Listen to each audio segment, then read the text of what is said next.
5 mistakes that a lot of riders make before they go on a dual sport adventure trip. I'm going to help you avoid them. We're going to get into it. We're going to talk about it on the Rant and Ride. Look what happened. I woke up in a big old pile of money.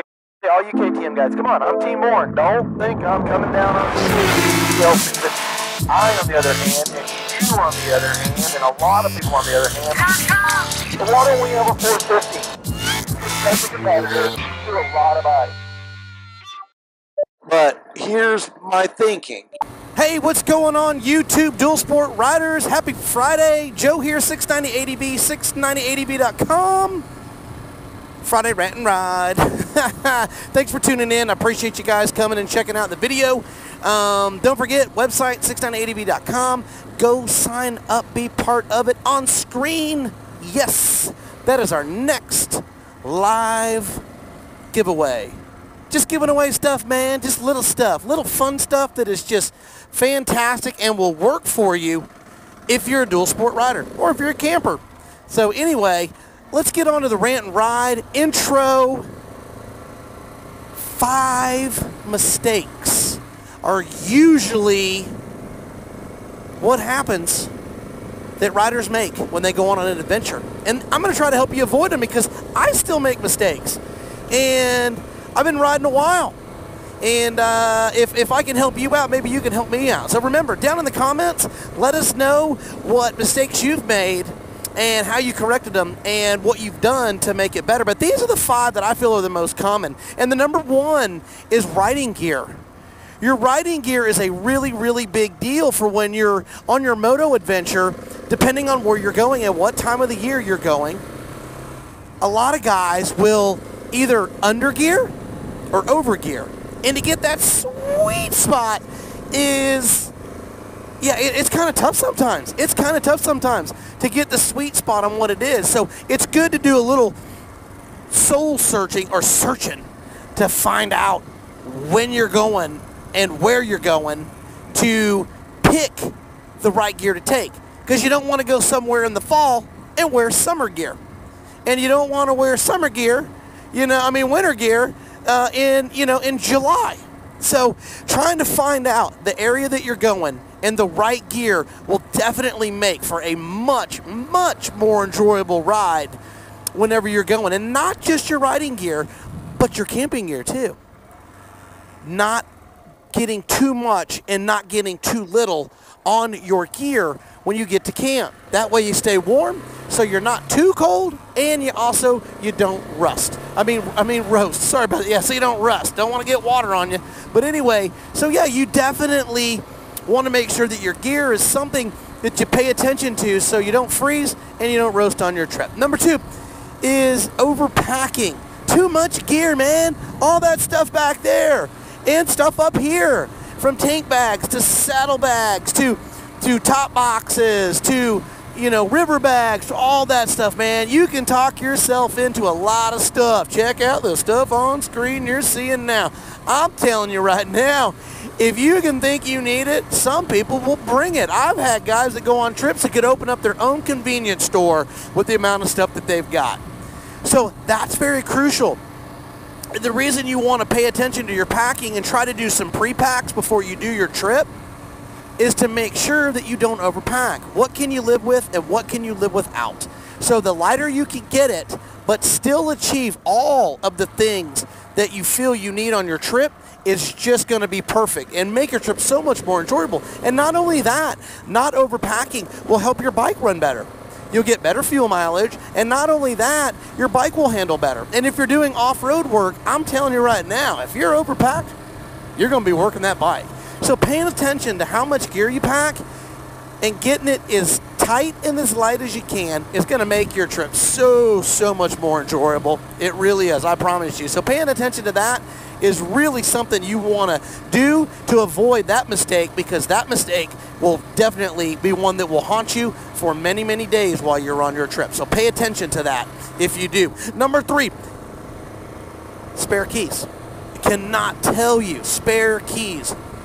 Having one spare key. If you have a KTM, or if you have a BMW, or you have a Ducati, or you have any of these, European bikes, and you lose a key, good luck. Good luck. Not going to happen. If you guys have ever experienced any of that stuff where you've lost a key on a trip and you were stranded and it made a miserable trip, down below, I want to know. So tell me about it, because I want to hear it, because I know what happens. Because I was at camp one time and I had my key in a bag and I forgot that I put it there. And I don't know if you've ever heard of a camp robber, but it's this little bird that's out west, and it will basically swoop down and take little things and take it to its nest. And that's why it's called the camp robber, because it robs your stuff. And they're notorious for taking keys and little items. So, that being said, I thought that that bird took my key, and you want to talk about a guy in panic mode for about 1 to 2 hours? This guy. Guess who doesn't only take one key anymore? Me. So I have basically I hide a key, and I make sure that it's hidden and cannot come loose or be lost just for that reason. Lose a key, bad deal. And I promise you, on these newer bikes, it's not going to be a whole lot of fun. So, if you've ever had any problems like that, let me know. Tell me about your epic, oh my God, down in the comments. Number 4, depending on where you're traveling, in this day and age, everybody's got a smartphone, everybody thinks technology's up, high-speed internet, the whole 9 yards. Well, guess what? If you adventure travel or tour and you get out in the thick, guess what? There are places that don't take credit cards. Yeah, believe it or not, they don't take credit cards. You better have that hidden cash. And the reason you take hidden cash, and you need to have that hidden cash, is so that you can get fuel, food, and sometimes lodging, depending on how your trip's going. You're probably going to need it, or you will need it. And if you've ever had that to where you had to borrow money from your buddy, and I have on my trip, let me know about it. Tell other guys about it, how your situation was, and that they didn't take any credit cards, and you had to bum some cash from your buddy. So hidden cash is really a big deal. So not a ton of cash, but just enough cash to get you through. I like to say about 20 or 30% of what you would normally spend on a trip should be just suffice. Me, I take about $250, and that way I've got plenty of fuel, and I can get food and that stuff that I want to do. So hidden cash is something that you definitely want to think about, and guys don't think about it sometimes. They get comfort in like Dallas, Fort Worth, where I'm at, where they just basically just pay for everything with a credit card. It's so easy. Number 5, and this is really kind of a big deal to me, and you just definitely know, not a lot of guys think about it, but there are guys that do, and I'm sure I'm going to get comments on it down there in the comment section. Emergency plan. It's never a big deal till it's a big deal, but emergency plans are good to have in place, whether you're going solo or you're going on a 5-man moto. Just basically think of what is the worst case scenario. And worst case scenario on a moto trip is you're going down a canyon and you dump your bike and you break your leg or a collarbone or something like that. That's really worst case scenario. We hope that nobody ever dies on a trip. But that, in our minds, that could be the worst case scenario. Breaking an arm or a leg or a collarbone. Man, how are you going to ride that bike? How are you going to ride that bike? If you've ever been on a trip and you've had something like that happen, what did you do to get out of there? Down below, let everybody else know what you did, or if you had an emergency situation. It doesn't have to be an epic situation, or a super emergency situation, but what happened, and let everybody know what you did to remedy that situation. But I like to say, carry basically a kit, an emergency kit, with liquid bandage, or butterflies, gauze, tape, antiseptic, just the little things to help you out, maybe Advil and stuff like that, in case you, bump yourself or, you hurt something, you're sore, whatever. And then the worst case scenario, spot, in reach, sat phone. I've carried a sat phone and I've carried an in reach, and basically what I'm moving to is a spot communicator, and I'm going to put it down there in the description, all 3 of them, and I'm going to get the one that I can basically just kind of push buttons, but it's got the SOS, and that's a big deal because that sends a distress signal to Geos, which is not very expensive. Man, if you're in trouble, man, they'll send a helicopter. Anywhere you're at, they'll come get you.